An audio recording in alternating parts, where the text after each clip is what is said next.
మొత్తానికి ఉస్తాద్ భగత్ సింగ్కి సంబంధించి trailer release అయింది. ఈసారి పర్ఫార్మెన్స్ బద్దలైపోద్ది అని ఏ క్షణంలో ఆ డైలాగ్ రాశారో కానీ నిజంగా ఒక రేంజ్ హైప్ ఇచ్చిందని చెప్పాలి.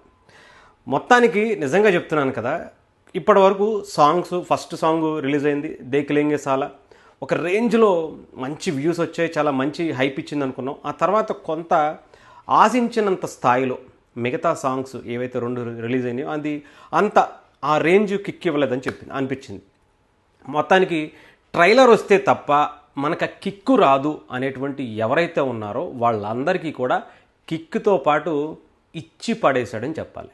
అది కూడా ఆ రేంజ్లో ఇచ్చి పడేశారని చెప్పాలి.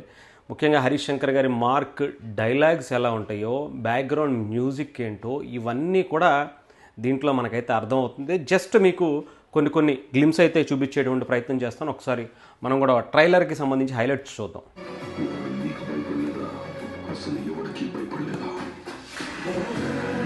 నార్మల్గా హరీష్ శంకర్ గారికి సంబంధించి ఆయన డైలాగ్స్ ఒక రేంజ్లో ఉంటాయి.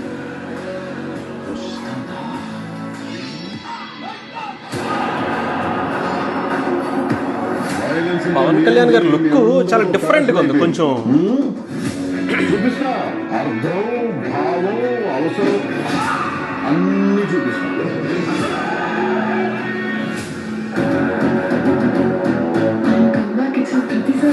మ్యాజిక్ జరుగుద్ది.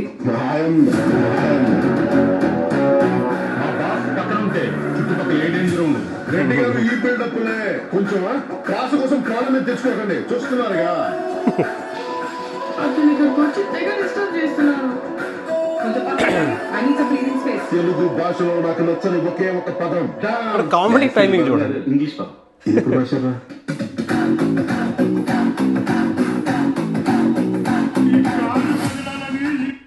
ఇక్కడ గబ్బర్ సింగ్కి సంబంధించిన ఆ టీంతో పాటు హరీష్ శంకర్ గారి మార్క్ డైలాగ్స్ అంటే పటాకుల్లా పేలుతూ ఉంటాయి. మనకి ఇప్పటివరకు ఆ గబ్బర్ సింగ్కి సంబంధించినటువంటి డైలాగ్స్ని మనం గుర్తు చేసుకుంటా చాలా సందర్భాల్లో వాడేస్తూ ఉంటాం. కంటెంట్ ఉన్నోడికి కటౌట్ చాలు, ట్రెండ్ ఫాలో అవను, ట్రెండ్ సెట్ చేస్తా, ఇలాంటి మాటలు చాలా రోజులుగా అది అనేక సందర్భాల్లో మనం వాడుతూనే ఉంటాం. బట్ కొత్త డైలాగ్స్ వచ్చేసినాయి, వాడుకోవడానికి సిద్ధంగా ఉన్న డబ్బాయిలు ఒక రేంజ్లో ఉంటాయట. డైలాగులు అంటే ఇలాంటివి కాదు. గబ్బర్ సింగ్ని మర్చిపోయి కొత్త ఉస్తాద్ భగత్ సింగ్కి ఖాతా రెడీ చేసుకుని ఓపెన్ చేసుకోవాల్సినటువంటి టైం కూడా వచ్చేసింది. అంతేకాదు పవన్ కళ్యాణ్ గారిని నాకు తెలిసి హరీష్ శంకర్ గారు ఏం ఫీల్ అయ్యారంటే, పవన్ కళ్యాణ్ గారు మళ్ళీ నాకు దొరుకుతారో దొరకరో.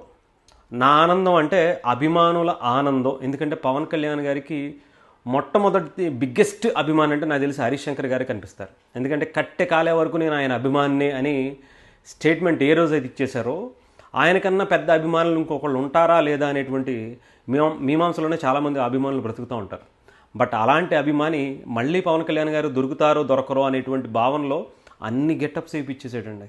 అసలు చూడండి, ఒక పక్క పోలీసు, ఒక పక్క కౌబాయ్, ఇంకొకటి అన్ని రకాలుగా పవన్ కళ్యాణ్ గారిని చూపించడానికి చాలా ఒక రేంజ్లో ప్లాన్ చేసినట్టుగా అయితే మనకి ట్రైలర్లో అర్థమవుతుంది. ఏదో సినిమాకి సంబంధించి ఇప్పటివరకు హరీష్ శంకర్ గారు లేదంటే నిన్న నుంచి రాశి ఖన్నా గారు ఇలా కొంచెం ప్లాన్ చేస్తున్నారు అనుకుంటే, రేపు పొద్దున ప్రీ రిలీజ్ ఈవెంట్ కూడా ఉంది. ఇంకా చెప్తున్నాను కదా, పవన్ కళ్యాణ్ గారిని చూస్తుంటే చాలా చబ్బీగా చాలా బాగున్నారు. మంచి క్లాసిక్ లుక్తో పాటు మంచి డాన్స్ కూడా దీంట్లో ఉండబోతుంది. దేవిశ్రీ ప్రసాద్ గారి మార్క్, ఆ మ్యూజిక్, అలాగే తమన్ గారి బ్యాక్గ్రౌండ్ మ్యూజిక్తో ఈసారి థియేటర్ దద్దరిల్లిపోబోతుంది. రికార్డులు దద్దరిల్లిపోబోతున్నాయి అనే దాంట్లో ఎటువంటి సందేహం లేదు. ఇంకా రెడీగా ఉండటమే. ఇంకా పవన్ కళ్యాణ్ గారి, హరీష్ శంకర్ గారి మార్క్ ఆ డైలాగుల కోసం ఇంకా సిద్ధమయ్యి, రాస్కోరా సాంబా అనేటువంటి డైలాగ్ మనకు అప్పుడు గుర్తుంది కదా, ఈసారి ఆ సాంబాలు మళ్ళీ సిద్ధమయ్యారు. ఇంకా రాసుకోవటమే.